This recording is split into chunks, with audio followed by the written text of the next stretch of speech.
Welcome everyone, StealthyShiroean here, and today I'm bringing you my review of Children of Morta.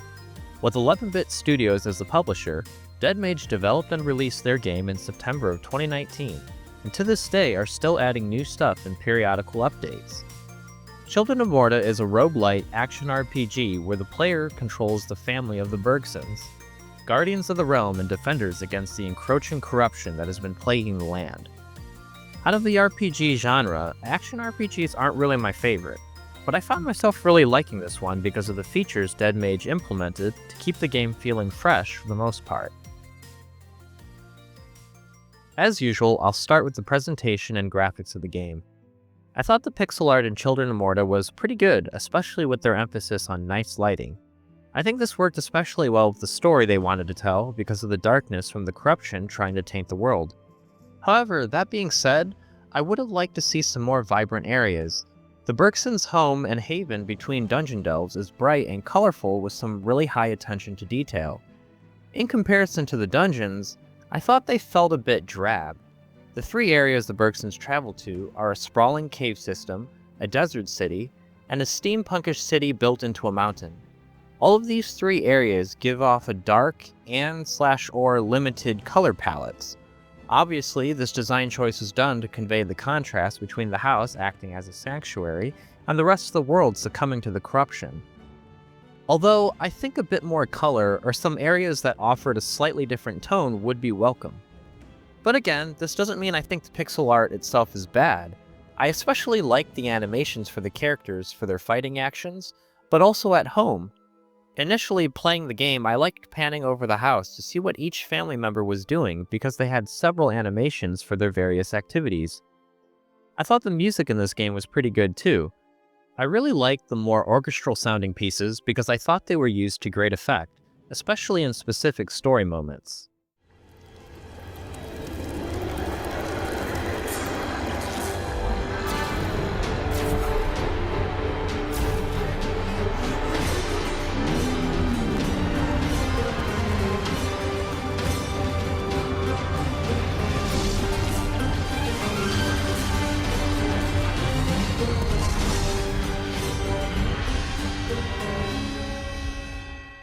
As I've alluded to several times by now, the game has you play as a family known as the Bergsons.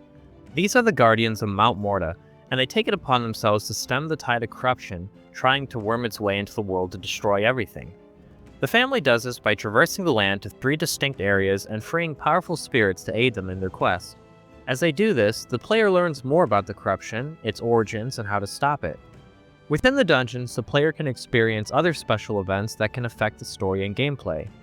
Sometimes events can take place after a run, even if you failed, which I thought was really nice to keep the player engaged.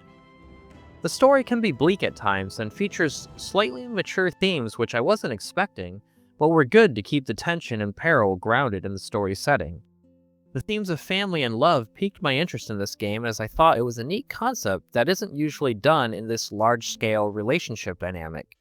Usually if a story deals with family, I feel that it's between two people such as brothers or a father-daughter relationship, not something done with a large family. Each member of the family has their own little story and background to give each their own personality, although I did think that one of the characters you get later on felt out of place. Apan, who isn't actually a Bergsons, joins the family quest and hangs out around the house. Apparently she was created by Kickstarter backers, which probably explains why her story seems disjointed next to the Bergsons. Some important cutscenes didn't even feature her at all, which seemed very weird to me. Anyway, I thought the writing was fairly decent for this game. It's narrated as a third-person onlooker, kind of in the way of someone telling a story. I felt like the devs wanted this to feel like a legend or a fairy tale being told. With the excellent voice actor delivery, I think they definitely nailed this feeling for the game. What strange thing could have dragged Grandmother this far? The will of Rhea will flow in those still obelisks to aid the Guardians. This was the only thing Margaret silently whispered. And the Bergson had to return home in order to understand what had occurred. However, the narration also made the story feel a bit impersonal as well. I felt certain moments didn't have the same weight and emotional impact if it was told through the eyes of the family members themselves. I would have loved to see interaction with the family members with their own voices. And I don't necessarily mean with their own voice actors, but just their own written dialogue, which I think could add a lot more to their personalities and relationships with one another. Overall, I think if these kinds of themes intrigue you, then I don't think you'll be disappointed story-wise for Children of Morta. And I'd say that sentiment carries over into the gameplay. To start, I had a lot of fun playing this game and learning the different characters. As I said, I don't usually play action RPGs that much. It's pretty much my own fault, because what I usually do is choose a class, then I find a good area of effect attack that I essentially spam throughout my entire playthrough. By the end, I'm usually ready to be done with the game and move on. However, Children of Morta kept things interesting with the different characters you could play as, although I'm getting a bit ahead of myself. At its core, Children of Morta is a roguelite action RPG. So, as a roguelite, each run is different with randomized dungeon layouts and item pickups that you find. These items are largely passives that buff your character, but some of them are active abilities that could offer you the right edge your character might need. On top of that, there are also runestones that you'll eventually find that augment your character's abilities for a time. Obviously, some runs you're going to get super lucky and receive all the right items for your run, and other times you'll get super screwed and will have to make do with what you got. I will say that playing this game on normal difficulty is fairly easy. There was a bit of a learning curve whenever I unlocked a new character, but that didn't last long. There were several bosses that I beat on my first or second try, including the final boss. However, there were a couple that gave me some trouble, and I thought it was a little annoying having to fight through the level all over again to get another crack at the boss. In the beginning, the runs are fairly quick and last about 15 minutes, but as you progress, they could take up to 45 minutes if you're trying to be the most optimal for experience and gold gains. You could just ignore all that and try to find your way through the level as quickly as possible, which would make this little nitpick barely an inconvenience. In between each run, the character can spend their gold on upgrades to improve their chances later on. I want to make a note here on the Paws and Claws DLC. The DLC is fairly cheap at $1.99 USD, but it adds a decent amount of stuff. Much of it is peripheral, but it adds loads of new creatures hanging around the house, some new events, and an animal upgrade system. This lets the player feed treats to their pets to get temporary buffs. However, I think the coolest thing about this DLC is that all proceeds made on this go to the Humane Society International, which is a charity organization dedicated to helping and protecting animals of all kinds. The star of the show for me with the gameplay is definitely the different playable family members. Each character has their own playstyle and feels unique enough from one another.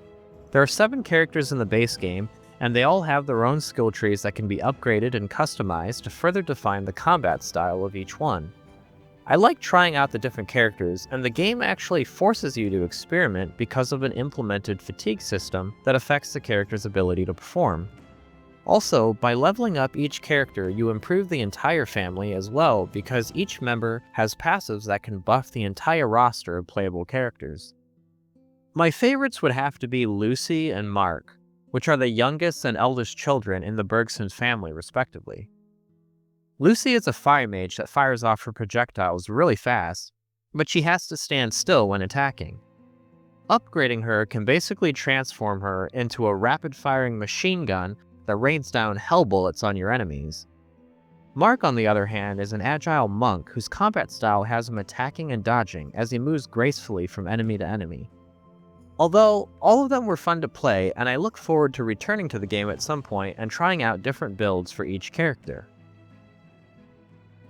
That brings us to the value discussion. Do I think Children of Morta is worth their asking price?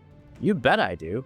I put about 23 hours into this game that costs $21.99 USD, along with the aforementioned $1.99 for the Paws and Claws DLC. In that time, I maxed out my character's levels and beat the game once. I could easily put in many more hours into this title with the wealth of content I still have left. There's the Family Trials mode, which offers a different challenge type and a unique randomized dungeon. Also, I unlocked New Game Plus, which offers a harder challenge. I'm sure there are many events that I've never even saw, along with the experimentation of the different character builds that I still have yet to try. This game has a ton of value, and I could see myself coming back to play through a New Game Plus with the co-op partner. Yeah, that's right. It has co-op too. Local co-op for the time being, but currently the devs have online multiplayer in the works. Overall, Children of Morta is fun with a nice thematic story. If you're into action RPGs, then I think there's something for you here. And if you're into roguelites, then I'd say the same thing. There's enough variety with the different characters to keep the game from feeling stale, even if the dungeons themselves can get old despite the randomized generation. The story probably could benefit from something to give the player more emotional grounding with the family's plight, but I think it's pretty good regardless. What do you think about Children of Morta? Does it seem like something you'd play? And if you have, then do you agree with my assessment? Let me know in the comments below. If you like what you saw, then please feel free to leave a like, comment, subscribe, or whatever it is you feel like doing. Thanks for watching and have a nice day. Together, they were going to break that cycle and defeat unjust fate. And the look in their eyes became one of resolve. For life, for hope.